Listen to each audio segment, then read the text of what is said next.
The study covered 50 districts across 13 regions, offering a snapshot of reproductive, maternal, newborn and child health services. And another thing which is very important for Ministry of Health and everybody in implementation, satisfaction. Satisfaction is quite low. Satisfaction was measured by how you see the services. You know, we interviewed women who had seen the doctors, who had seen the midwives when they had come for these services, antenatal care, family planning, and all the others. Researchers report steady improvements, including increased uptake of family planning and a sharp rise in health facility deliveries from 60% to 86%. We also reached or selected the hard to reach. For example, you'll find us in Kalangala, the Sese Islands.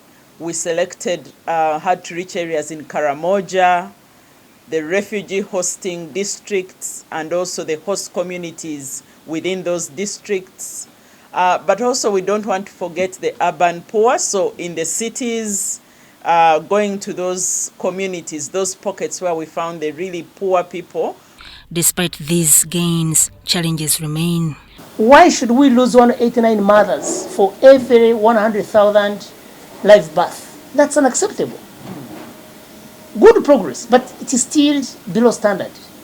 The assessment also found a strong preference for injectable contraceptives, a trend partly attributed to stigma surrounding condom use. Many years ago, condoms were available. Other methods were not as equally available. But one thing that we know for sure, if you want to use a condom, both of you must know, the woman and the man, and must be willing. And some women have been beaten for even suggesting the use of condom.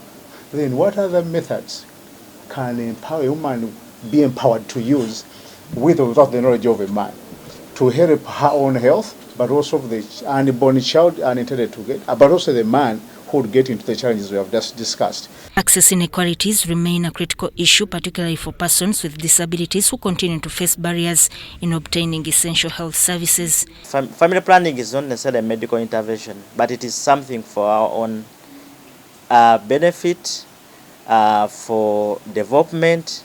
It helps us plan well, to have manageable families, to plan and prepare for the families we have. Therefore, it is a very strong pillar. For every 10 pregnancies, 4 of them were unintended. When you ask the women, they say they are unintended.